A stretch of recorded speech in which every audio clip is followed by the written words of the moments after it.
नमस्कार, news are के खास कार्यक्रम में आपका स्वागत है। मैं हूं आपके साथ राजकुमारी ठाकुर। मध्य प्रदेश में कांग्रेस पूर्व सीएम कमलनाथ को अभी से भावी मुख्यमंत्री बता रही है और नए साल में पूरे प्रदेश में पोस्टर लगाए जा रहे हैं। वहीं कमलनाथ ही मुख्यमंत्री पद के चेहरे होंगे और इस बीच कांग्रेस के दिग्गज नेता अरुण यादव का बड़ा बयान सामने आया है। अरुण यादव ने एक टीवी चैनल को दिए इंटरव्यू में कहा कि सत्ता में आने के बाद तय होगा कि मध्य प्रदेश में सीएम कौन होगा। कमलनाथ अभी प्रदेश अध्यक्ष हैं, उन्हीं के नेतृत्व में चुनाव लड़ा जाएगा। अरुण यादव के इस बयान के लिए अब कई मायने निकाले जा रहे हैं। साथ ही बीजेपी ने चुटकी भी ली है। देखिए न्यूज आर की एक खास रिपोर्ट, फिर करेंगे चर्चा। पूर्व कांग्रेस प्रदेश अध्यक्ष अरुण यादव ने साधा निशाना। कांग्रेस में सीएम चेहरा तय करने की परंपरा नहीं, दिल्ली से तय होता है। सत्ता में आने के बाद चेहरा होगा तय। कमलनाथ अभी पीसीसी के अध्यक्ष हैं। बीजेपी ने ली चुटकी। सीएम शिवराज सिंह चौहान ने ली चुटकी। कहा कोई लिख रहा है भावी मुख्यमंत्री, कोई बोल रहा अभी तय नहीं है। कांग्रेस तय करे कि उन्हें करना क्या है। दरअसल अरुण यादव से सवाल किया गया है कि अगर कांग्रेस पार्टी 2023 के विधानसभा चुनाव में जीती है तो मुख्यमंत्री कौन होगा। इस पर अरुण यादव ने कहा कि मुख्यमंत्री कौन बनेगा ये सत्ता आने के बाद तय होगा। 2023 में नतीजे आने के बाद यह तय हो जाएगा। आज की तारीख में कमलनाथ पीसीसी के अध्यक्ष हैं। उनके नेतृत्व में हम सभी लोग काम कर रहे हैं। उन्होंने कहा कि कौन होगा, कब होगा और कैसे होगा ये सब कुछ सत्ता आने के बाद तय होगा। अभी कोई मुख्यमंत्री नहीं है। वही अरुण यादव एमपी कांग्रेस के बड़े नेता हैं। वह केंद्र में भी मंत्री रह चुके हैं, साथ ही प्रदेश में अध्यक्ष भी रहे हैं। अपने नाम पर उन्होंने कहा कि मैं एक कार्यकर्ता हूं। पार्टी की तरफ से मुझे जो काम मिलता है मैं उसे पूरी ईमानदारी शिद्दत से निभाता हूं। आगे भी पार्टी मुझे जो कहेगी मैं उसे करूंगा। इसके साथ ही अरुण यादव से पूछा गया कि आपके हिसाब से कौन चेहरा होना चाहिए। इस पर उन्होंने कहा कि दिल्ली को तय करने दीजिए, वेट कीजिए, चुनाव होगा, नतीजे आ जाएंगे। इसके बाद विधायक दल की बैठक होगी। यह पूरा प्रोसेस है। कांग्रेस पार्टी का क्लियर मैंडेट है, आज से नहीं, जब से कांग्रेस का जन्म हुआ है। कांग्रेस पार्टी जहाँ स्टेट्स होती है वहाँ कभी चेहरा घोषित नहीं करती। मध्य प्रदेश में कोई चेहरा नहीं। कमलनाथ जी हमारे अध्यक्ष हैं, सर्वमान्य अध्यक्ष हैं, प्रदेश कांग्रेस कमेटी के अध्यक्ष हैं। हम सब उनके नेतृत्व में काम करते हैं। मुख्यमंत्री कौन बनेगा, कब बनेगा, कैसे बनेगा, ये चुनाव के बाद तय होगा। नंबर्स आएंगे, विधानसभा मेंबर्स की मीटिंग होती है, एक सिस्टम है, विधायक दल का मीटिंग होती है, उसमें चयन होता है। हाईकमान जो अखिल भारतीय कांग्रेस कमेटी के हमारे अध्यक्ष खड़गे जी हैं, सोनिया जी हैं, राहुल जी हैं, प्रियंका जी हैं, वरिष्ठ नेता और हैं जो दिल्ली में बैठे हैं, वो राय मशवरा करेंगे। जो मैंडेट मिलेगा वो मुख्यमंत्री होगा। मुख्यमंत्री चयन करने की प्रक्रिया दिल्ली से होती है, मध्य प्रदेश तो नहीं होती। मध्य प्रदेश के पूर्व नेता प्रतिपक्ष अजय सिंह ने भी अरुण यादव के बयान का समर्थन किया है। उन्होंने कहा कि कांग्रेस की परंपरा रही है कि सीएम चेहरा घोषित नहीं होता। केंद्रीय नेतृत्व और विधायक दल ही सीएम चुनता है और कोई व्यक्ति अपने आप को सीएम नहीं बताता। अजय सिंह राहुल ने कहा कि वह भावी विधायक ही कह सकते हैं। ये तो कोई नई बात नहीं है। जब भी चुनाव हुए हैं कांग्रेस की परंपरा रही है कि विधायक दल चुनता है। अब कोई अपने आप को इस तरह से कहता भी नहीं है कि मैं भावी मुख्यमंत्री हूँ। मैं तो यही कह सकता हूँ अपने लिए कि मैं भावी विधायक बनना चाहता हूँ, बाकी और कुछ नहीं। कमलनाथ ने कहा कि वे किसी चेहरे और पद की खोज में नहीं हैं। मैंने अपने जीवन में बहुत कुछ प्राप्त कर लिया। मैं मध्य प्रदेश का भविष्य सुरक्षित रखना चाहता हूँ। मैं किसी चेहरे या किसी पद के खोज में नहीं हूँ। ये मैंने पहले भी कहा। हाँ, मैंने बहुत कुछ अपने जीवन में प्राप्त कर लिया। अब मैं मध्य प्रदेश का भविष्य सुरक्षित रखना चाहता हूँ। ये मेरा लक्ष्य है। भावी सीएम के पद को लेकर कमलनाथ और अरुण यादव के बयानबाजी को लेकर सीएम शिवराज सिंह चौहान ने चुटकी ली है। सीएम ने कहा कोई लिख रहा है भावी तो कोई बोल रहा है अभी तय नहीं है। यह कांग्रेस तय करे कि उन्हें करना क्या है। जिन्हें सब कुछ मिल गया उन्हें और कुछ पाने की लालसा में अभी भी झूठे वादे कर रहे हैं। अब मैंने वही कहा कि कोई लिख रहा है भाभी, कोई कह रहा है कि नहीं तय नहीं है। अब ये घमासान कांग्रेस में हो रहा है तो कांग्रेस तय करे उन्हें क्या करना है। लेकिन जिन्हें सब कुछ मिल गया वो और कुछ पाने की लालसा में अभी भी झूठे वादे कर रहे हैं। मध्य प्रदेश कांग्रेस के पूर्व अध्यक्ष अरुण यादव का बयान ऐसे समय पर आया है जब कांग्रेस विधानसभा चुनाव की तैयारी में जुटी है। ऐसे में भावी सीएम के चेहरे को लेकर बयानबाजी को लेकर बीजेपी खुश है। उसे चुनाव से पहले कांग्रेस में मचे घमासान पर अपनी लड़ाई आसान होती नजर आ रही है। ऐसे में देखना होगा कि क्या कांग्रेस नेताओं के बीच बयानबाजी कहीं सूत न कपास जुलाहों में लटलट्टा साबित तो नहीं होगी। Desk report news hour Bhopal. तो पोस्टर पर एक बार फिर घमासान मचा हुआ है और किस तरह से सियासत जारी है इस पर चर्चा करेंगे। हमारे साथ मेहमान भी जुड़ गए हैं। कुंदन पंजाबी कांग्रेस प्रवक्ता आशीष तिवारी सह मीडिया प्रभारी बीजेपी से योगेश वरिष्ठ पत्रकार। तीनों मेहमानों का बहुत बहुत स्वागत है हमारे कार्यक्रम में। शुरुआत कुंदन जी आपसे करना चाहूंगी। देखिए, पोस्टर की अगर बात की जाए, अच्छी बात है कि भावी मुख्यमंत्री लिखा जा रहा है, लेकिन कयास ये लगाए जा रहे हैं कि अगला चेहरा भी सीएम का कमलनाथ ही होंगे। इस पर मुख्यमंत्री शिवराज सिंह चौहान का भी बयान सामने आया कि कोई कह रहा है कि तय नहीं है और कोई कह रहा है कि भावी मुख्यमंत्री कमलनाथ। क्या कहेंगे?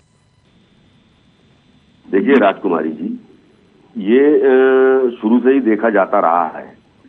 प्रदेश के अंदर मुख्यमंत्री जब भी चुनने की बात आती है, कांग्रेस की सरकार बनेगी तो निश्चित रूप से विधायकों की राय को मतलब जो है वरीयता दी जाती है और केंद्रीय नेतृत्व उसका तय करता है। ये तो जो अगर अरुण जी ने ये बात कही है, अजय सिंह जी ने ये बात की है, इस बात के अंदर सच्चाई है। लेकिन आज कमलनाथ जी ने स्वयं तो नहीं कहा कि मैं भावी मुख्यमंत्री हूं। कमलनाथ जी ने ये कभी नहीं कहा और ये निश्चित है, ये जो भी भावी मुख्यमंत्री की बात अगर मतलब जो है कह रहे हैं, हम जैसे छोटे कार्यकर्ता भी कह रहे हैं, इस प्रदेश की जनता के भावनाओं के अनुरूप कह रहे हैं। इस प्रदेश की जनता माननीय कमलनाथ जी को फिर से मुख्यमंत्री के रूप में देखना चाहती है। इस प्रदेश की जनता चाहती है कि वो आने वाले समय में 2023 के अंदर जब चुनाव होंगे, कांग्रेस की सरकार बनेगी तो माननीय कमलनाथ जी के रूप में एक सच्चा और अच्छा जनहितैषी कार्य करने वाला मुख्यमंत्री हमको मिले, जो 100 रुपए में 100 यूनिट देगा, पुरानी पेंशन की बहाली करेगा, जो किसानों के और जो कर्जे की दूसरी तीसरी किस्त की बात थी उसको और आगे बढ़ाने की बात होगी, माफिया पे लगाम लगेगी, शुद्ध उस पे युद्ध की लड़ाई की जाएगी। ये चीजें जनहितैषी योजना, जो गौशालाओं का निर्माण मतलब जो है जो अधूरा रह गया था, जो अब ये सरकार कर नहीं पा रही है, उनका निर्माण किया जाएगा। ओंकारेश्वर परियोजना का काम किया जाएगा। ऐसे जनहितैषी मुख्यमंत्री के रूप में माननीय कमलनाथ जी को इस प्रदेश की जनता देखती है। इसीलिए भावी मुख्यमंत्री जो हम आज जो कहा जाता है, उनके पोस्टर छपवाए जाते हैं, वो इसी वजह से सामने आते हैं कि आज प्रदेश की जनता चाहती है, आज प्रदेश का कांग्रेस का कार्यकर्ता चाहता है, जन जन की आवाज है माननीय कमलनाथ जी। ठीक है, कार्यशैली के आधार पर भावी मुख्यमंत्री का पोस्टर लगाए जा रहे हैं। ठीक है, तिवारी जी प्रतिक्रिया।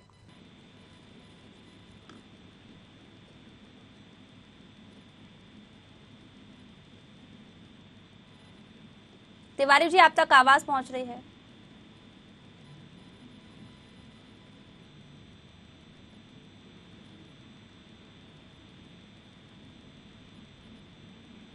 ठीक है, योगेश जी। तुम्हें जोड़ दिया, ले लो। तिवारी जी क्या कहेंगे? जी हेलो तिवारी जी, आप तक आवाज पहुंच रही है? जी बोले। जी, यहाँ पर ये कहा जा रहा है कि पोस्टर का मुख्य रूप से अगर एक श्रेय लेने की कोशिश की जाए या फिर उद्देश्य लेने की कोशिश की जाए तो यही है कि भावी मुख्यमंत्री कमलनाथ को उनके कार्यशैली के आधार पर कहा जा रहा है कि आगे चल के किस तरह से कमलनाथ अपने कार्यशैली के आधार पर काम करेंगे। क्या कहेंगे? देखिए, मध्य प्रदेश के अंदर कांग्रेस की स्थिति यह हो गई है कि उन्हें यह भी समझ में नहीं आ रहा है कि हम किसके नेतृत्व में चुनाव लड़ें। और कांग्रेस आज वर्तमान जो परिस्थितियां हैं, उन परिस्थितियों में केवल और केवल आपस में ही उनके नेताओं के बीच में विरोधाभास है, विवाद है। आपको याद होगा राहुल गांधी जी की जब यात्रा आ रही थी, उस समय भी अरुण यादव जी के क्षेत्र से यात्रा को निकालने को लेकर विवाद कांग्रेसियों के बीच में सामने आया था। तो कांग्रेस के नेताओं की जो परिस्थितियां हैं वो ये है कि ये तय नहीं कर पाते हैं कि हमें किसके नेतृत्व में चुनाव लड़ना है, हमें किस प्रक्रिया के अंतर्गत चुनाव लड़ना है। कमलनाथ जी और दिग्विजय सिंह जी के चेहरे को लेकर चुनाव लड़ना है या अरुण यादव जी के चेहरे को लेकर चुनाव लड़ना है, इनके पास में आज की परिस्थितियों में चेहरे ही नहीं है, ये कहना चाहिए। कमलनाथ जी खुद न खुद केवल और केवल प्रयास कर रहे हैं कि मध्य प्रदेश में कांग्रेस को बचा के रखें, क्योंकि कांग्रेस की परिस्थितियां ये हो गई हैं कि उनके अब तक आप केंद्रीय लेवल पर देखेंगे और प्रदेश स्तर पर देखेंगे 300 से अधिक ऐसे बड़े नेता जो लगभग जिन्होंने कांग्रेस को खींचा था उन्होंने कांग्रेस को छोड़ दिया। मतलब कांग्रेस के अंदर की स्थिति क्या है ये तो कांग्रेस के नेता ही बता पाएंगे। ठीक है योगेश जी, क्या कहेंगे पोस्टर वॉर पर?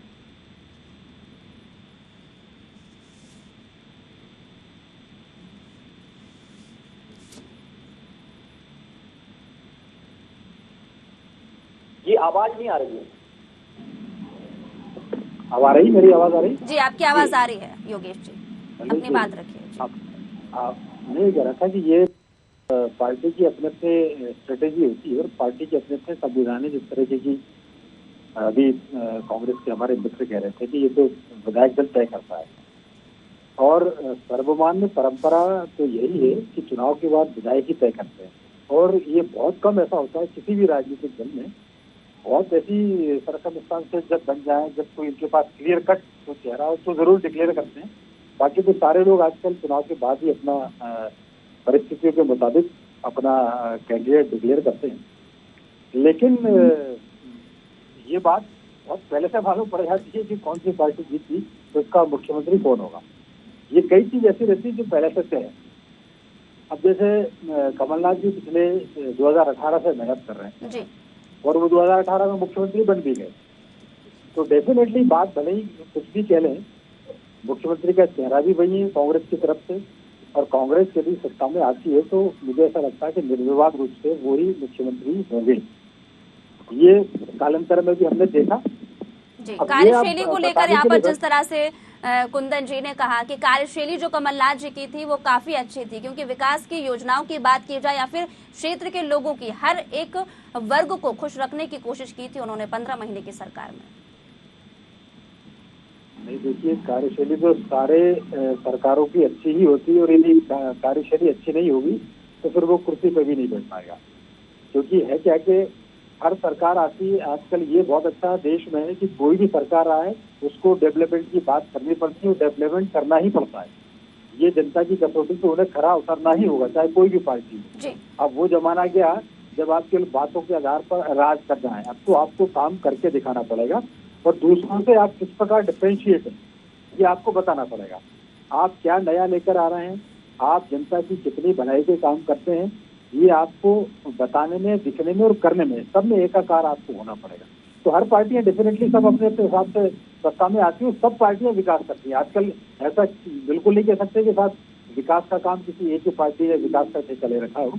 सारी पार्टियां जिसको सत्ता में बने रहना है उनको विकास करना पड़ेगा और ये बहुत अच्छी बात है कि अब देश में सारी पार्टियां ऐसी जो विकास कर रही हैं, विकास की बातें करती हैं। ठीक है, मुख्यमंत्री का ये भी बयान सामने आया कुंदन जी कि जिन्हें सब कुछ मिल गया हो उन्हें कुछ पाने की लालसा है।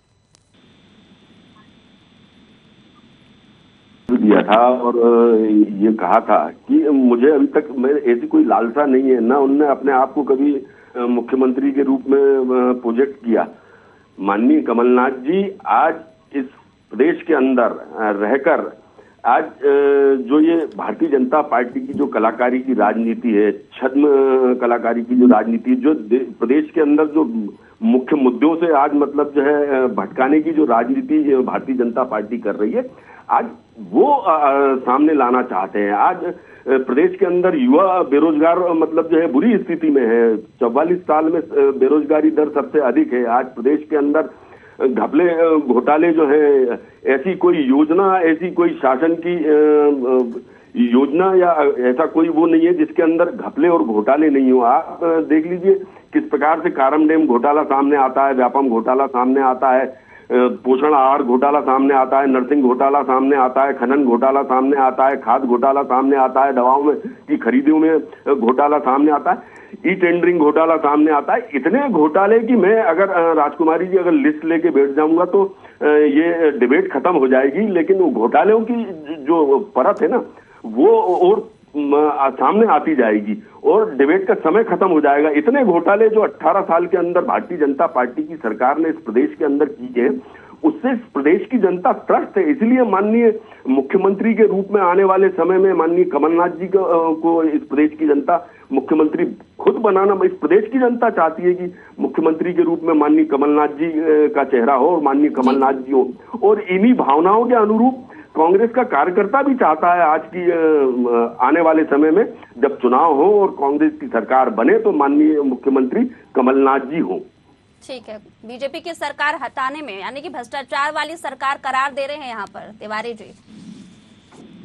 देखिए, कांग्रेस के पास आज वर्तमान परिस्थितियों में आरोप लगाने के अलावा कुछ भी नहीं बचा है, क्योंकि इनको जब मौका इन्होंने काम क्या इस प्रदेश के अंदर कारमडेम घोटाला नहीं हुआ? क्या इस प्रदेश के अंदर नर्सिंग घोटाला नहीं हुआ? क्या इस प्रदेश के अंदर पोषण आहार घोटाला नहीं हुआ? क्या इस प्रदेश के अंदर युवा बेरोजगार नहीं भटक रहा? क्या इस प्रदेश के अंदर महंगाई नहीं है? कांग्रेस के कार्यकर्ता कमलनाथ जी को चाह रहे हैं तो पर कांग्रेस के नेता कमलनाथ जी को नहीं चाह रहे हैं, ये बात पक्की हो गई है।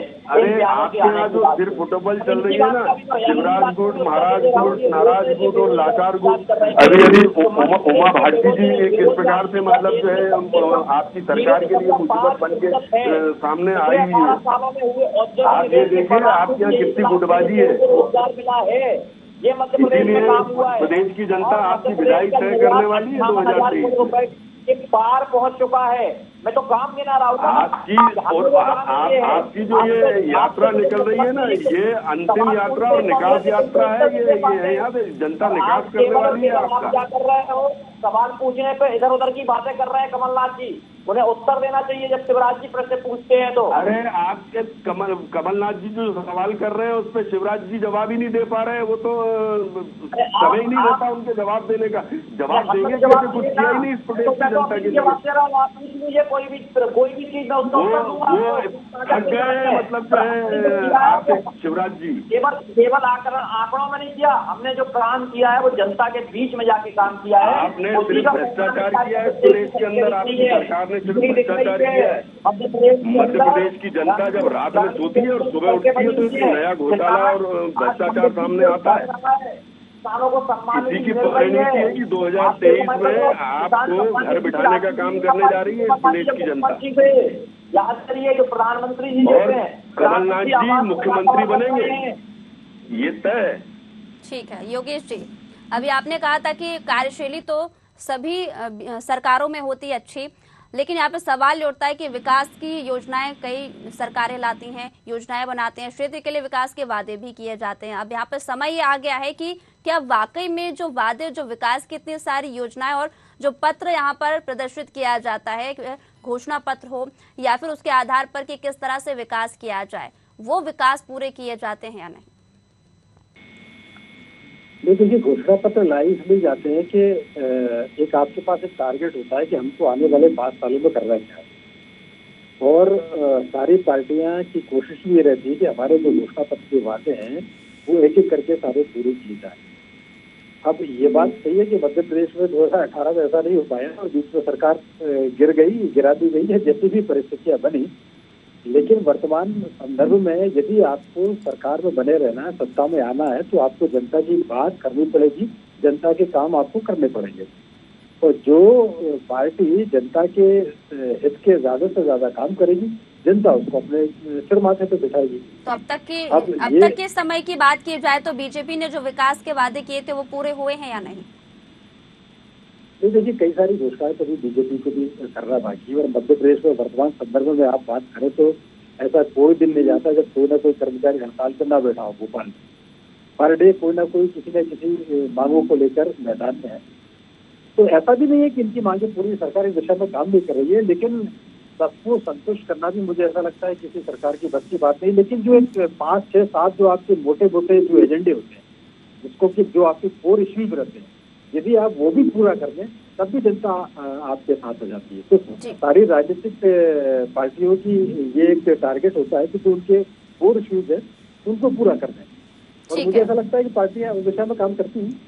ठीक है, तो कुंदन जी, जो पोस्टर लगाए जा रहे हैं उसका मुख्य उद्देश्य क्या है? क्या ये कि कार्यकर्ताओं में जोश भरा जा रहा है या फिर कार्यशैली के आधार पर अब कांग्रेस जनता से वोट मांगेगी? जी, निश्चित रूप से माननीय कमलनाथ जी ने प्रदेश के अंदर 11.5 महीने का समय मिला था एक प्रकार से काम करने का उनको, 15 महीने की सरकार के अंदर। उन्होंने जो काम किए थे, 100 रुपए में 100 यूनिट बिजली देने का काम मध्य प्रदेश की जनता आज भी याद कर रही है। इसीलिए मुख्यमंत्री के रूप में माननीय कमलनाथ जी को देखना चाहती है। आज शुद्ध का युद्ध की बात माननीय कमलनाथ जी ने की थी, हर चीज शुद्ध मिलने लगी थी, इसीलिए मध्य प्रदेश के मुख्यमंत्री के रूप में माननीय कमलनाथ जी को देखना चाहती है। माननीय कमलनाथ जी ने गौशाला बनाने का काम शुरू किया था, इसीलिए मुख्यमंत्री के रूप में माननीय कमलनाथ जी को देखना चाहती है इस प्रदेश की जनता। किसानों का पहली किस्त का 27 लाख किसानों का कर्जा माफ किया था माननीय कमलनाथ जी ने, इसीलिए इस प्रदेश का किसान मुख्यमंत्री के रूप में कमलनाथ जी को देखना चाहता है। बेरोजगारी को जो है ना, जो इस प्रदेश के अंदर जो शर्मनाक स्थिति के अंदर थी, उसको माननीय कमलनाथ जी ग्लोबल इन्वेस्टर समिट के जरिए और दूसरे निवेश लाकर यहाँ पे कम करने का और खत्म करने का काम करना चाह रहे थे, लेकिन बदकिस्मती से सरकार चली गई। इसीलिए युवा बेरोजगार जो है आज इस प्रदेश के अंदर जो दर भटक रहा है, वो माननीय मुख्यमंत्री के रूप में कमलनाथ जी को देखना चाहता है। आज पूरे प्रदेश का कर्मचारी वर्ग आंदोलित है, वो कर्मचारी वर्ग जो अपनी मांगे के लिए लगा हुआ है। इसीलिए माननीय कमलनाथ जी ने पहले ही घोषणा कर दी कि कांग्रेस की सरकार बनेगी तो पुरानी पेंशन योजना अक्षरशः लागू की जाएगी। इसीलिए इस प्रदेश का कर्मचारी जो है ना, चाहे वो अभी वर्तमान में कर्मचारी हो, चाहे रिटायर हो चुका हो, इस प्रदेश का कर्मचारी आज माननीय मुख्यमंत्री के रूप में कमलनाथ जी को देखना चाहता है। आज घपले घोटालों जिस प्रकार से भारतीय जनता पार्टी की सरकार के अंदर हो रहे हैं, इससे प्रदेश की जनता बहुत बुरी तरीके से त्रस्त है। आज महंगाई को लेकर यहाँ पर तिवारी जी बार बार कुंदन जी शिकंजा कस रहे हैं, इस पर प्रतिक्रिया लेना चाहूंगी सर। क्या भ्रष्टाचार को लेकर बार बार कह रहे हैं कि भ्रष्टाचार लगातार बढ़ रहा है। भ्रष्टाचार के बारे में कांग्रेस बहुत अच्छे से इसलिए बोलने के लिए सोचती है क्योंकि इन्होंने जीवन भर भ्रष्टाचार ही किया है। आपको याद होगा कि मध्य प्रदेश के अंदर किया गया है, जब कांग्रेस की सरकारें रही हैं तो लगातार 18 साल के अंदर सिर्फ भ्रष्टाचार हुआ है और घोषणाएं हुई हैं घोषणावीर की, और ऐसी 25,000 घोषणाएं हैं। इस प्रदेश की जनता ढूंढ रही है वो घोषणाएं कहाँ है। वो झूठ के नारियल लेकर चलते हैं शिवराज जी। इन्होंने कोई विकास किया नहीं, तो विकास आपने भ्रष्टाचार और घपलों घोटालों की सरकार चलाई है इस प्रदेश के अंदर, इसीलिए आपकी विदाई होने वाली है तिवारी जी। आपकी विदाई, आपकी सरकार की विदाई होने वाली है यहाँ से। जाता है और उनसे 2023 में आपकी विदाई तय है। मैं ये कहना ये प्रदेश की जनता ने मन बना लिया है। अब विकास की बात करे, विकास को लेकर जनता के बीच में जाए, तो यह बात उनके लिए अच्छी होगी कि कांग्रेस को भी विपक्ष की भूमिका को अदा करना चाहिए। 100 रुपए में 100 यूनिट बिजली आपने भी जलाई थी, भूलना मत इस बात को। 100 रुपए में 100 यूनिट बिजली आपने भी जलाई थी, उसका लाभ आपने भी लिया था, भूलना मत इस बात को। बता रहे मुख्यमंत्री उद्यम क्रांति योजना के अंतर्गत हमने लगातार युवाओं को रोजगार दिया है। पीएम स्वनिधि योजना में हम देश में अव्वल दर सर्वाधिक है, तभी बेरोजगारी दर सर्वाधिक है। आज बेरोजगार भटक रहे हैं, यहाँ पे युवा रोजगार के लिए भटक रहे हैं इस प्रदेश के अंदर। चुनाव में घपलों घोटालों की सरकार जो है वापसी की मतलब जो है उम्मीद करती है, तो ऐसा नहीं होगा आपकी बार 2023 में। ठीक है योगेश जी, आखिरी प्रतिक्रिया आपसे लेना चाहूंगे। वर्तमान स्थिति की हालत देखकर जनता का मत क्या कुछ कहता है, किस तरह से आने वाले चुनाव में तमाम पार्टियों को चुना जाएगा? जो भी जनता की डिमांड पूरी करेगा, लोकतंत्र में तो उसी को सरकार मिलता है। और जो जनता जिसको अपने ज्यादा निकट पाती है, क्योंकि आप जो देखिए कि पॉलिटिकल पार्टीज की स्थिति तो किसी से छुपी नहीं है, सारे दल हैं। मैंने बताया कि 4-5 मुख्य काम कर दिए, उसके बाद तो सारी पार्टियां, अब जैसे भ्रष्टाचार की बात हो रही थी, भ्रष्टाचार के मामले में सारी राजनीतिक पार्टियां एक दूसरे के से आगे निकलने की होड़ मिलेगी। तो ये वो बहुत मुख्य इश्यूज है, इस पर लगाम लगनी चाहिए। और सरकार चाहे किसी की भी आए, लेकिन इस बारे में कोई नियम, कोई कानून, कुछ ऐसी व्यवस्था लागू होना चाहिए, जीरो टॉलरेंस हो भ्रष्टाचार के मामले में। बातें सारी सरकारें करती हैं, भ्रष्टाचार के मामले में हम जीरो टॉलरेंस की पॉलिसी अपनाएंगे, लेकिन ऐसा होता नहीं है। और चूंकि क्या है कि जो लोकतंत्र की बड़ी खूबी है, आप ये देखिए कि कांग्रेस भी अकेले कमलनाथ जी के भरोसे और भाजपा भी अकेले शिवराज जी के भरोसे। यदि इन दोनों नेताओं को अपनी पार्टी से माइनस कर दिया जाए तो सेकंड कोई नजर ही नहीं आता। तो ये एक बहुत बड़ी महत्वपूर्ण बात है कि इन दोनों के चेहरे के आधार पर ही दोनों पार्टियां चुनावी मैदान में हैं और दोनों एक्सपीरियंस होल्डर, दोनों के काम भी जनता ने देखे। ये वाला जो चुनाव होने जा रहा है बड़ा इंटरेस्टिंग चुनाव होगा और बहुत नेक टू नेक फाइट का ये चुनाव होने वाला है। क्योंकि दोनों को बहुत अच्छी तरीके से जनता ने देखा और परखा है। दोनों की कार्यप्रणाली को बहुत नजदीकी से लोगों ने देखा है। तो मुझे लगता है कि ये चुनाव अब तक का सबसे इंटरेस्टिंग, सबसे नेक टू नेक फाइट वाला चुनाव होगा। और मुझे ऐसा लगता है कि अभी की स्थिति में कोई भी दल ये कहने की स्थिति में नहीं है कि हम डेफिनेटली सत्ता में आ ही जाएंगे। वन साइडेड चुनाव बिल्कुल नहीं होगा। बिल्कुल। और इसी के साथ तीनों मेहमानों का बहुत बहुत शुक्रिया हमारे कार्यक्रम के साथ जुड़ने के लिए। तो बता दें कि विधानसभा चुनाव में 10 महीने का समय बचा है। ऐसे में तमाम पार्टियां चुनाव में जुट चुकी हैं। अब सवाल ये उठता है कि किस तरह से तमाम पार्टियां जनता के बीच जाएंगी, सामंजस्य स्थापित करेंगी ताकि जनता का वोट हासिल कर सके। लेकिन फिलहाल मुझे दीजिए इजाजत। जुड़े रहिए न्यूज़ आवर के साथ। नमस्कार।